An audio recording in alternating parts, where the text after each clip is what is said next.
ಮೈಸೂರು ಎಫ್ಸಿವಿ ತಂಬಾಕು ಬೆಳೆಗಾರರಿಗೆ ನಮಸ್ತೆ. ತಂಬಾಕಿನಲ್ಲಿ ಇಳುವರಿ ಮತ್ತು ಗುಣಮಟ್ಟ ಹೆಚ್ಚಿಸಲು ಕುಡಿ ಮತ್ತು ಕಂಕುಳಕುಡಿ ನಿರ್ವಹಣೆ ಮುಖ್ಯವಾದದ್ದು. ಕುಡಿ ಮತ್ತು ಕಂಕುಳಕುಡಿ ನಿರ್ವಹಣೆಯ ಬಗೆ ಮತ್ತು ಪ್ರಾಮುಖ್ಯತೆಯನ್ನು ತಿಳಿಯೋಣ.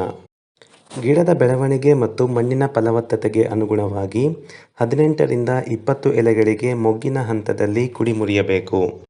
ಕಂಕುಳಕುಡಿ ನಿಯಂತ್ರಿಸಲು ಸಕರೌಟ್ ದ್ರಾವಣವನ್ನು 40 ml 1 ಲೀಟರ್ ನೀರಿಗೆ ಬೆರೆಸಿದ ದ್ರಾವಣವನ್ನು ಪ್ರತಿ ಗಿಡಗಳಿಗೆ 8ರಿಂದ 10 ml ನಂತೆ ಕುಡಿ ಮುರಿದ ಜಾಗದ ಮೇಲೆ ಹಾಕಬೇಕು. ಸಕರೌಟ್ ದ್ರಾವಣ ಬಳಸಿ ಕಂಕುಳಕುಡಿ ನಿಯಂತ್ರಿಸುವುದರಿಂದ ಕೂಲಿ ಖರ್ಚನ್ನು ತಗ್ಗಿಸಬಹುದು.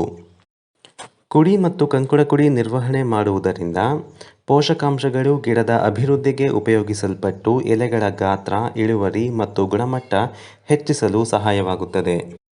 ತಡವಾಗಿ ಕುಡಿ ಮುರಿಯುವುದರಿಂದ ದಿನವೊಂದಕ್ಕೆ 1% ಇಳುವರಿ ತಗ್ಗುವ ಅಪಾಯವಿದೆ. ಕುಡಿ ಮತ್ತು ಕಂಕುಳಕುಡಿ ನಿರ್ವಹಣೆಯಿಂದ ಹೇನುಕರಿ ಕೀಟ ಬಾಧೆಯನ್ನು ಸಹ ಕಡಿಮೆ ಮಾಡಬಹುದು. ಸಕರೌಟ್ ದ್ರಾವಣ ಹಾಕಿದ ನಂತರ ಕನಿಷ್ಠ 4 ಗಂಟೆಗಳ ಕಾಲ ಮಳೆಯಾಗಬಾರದು. ಒಂದು ವೇಳೆ ಮಳೆಯಾದರೆ ಮತ್ತೆ ಸಕರೌಟ್ ದ್ರಾವಣವನ್ನು ಹಾಕಬೇಕು. ಕುಡಿ ಮುರಿದ ನಂತರ ಕಟಾವು ಮಾಡುವುದು ಸೂಕ್ತ.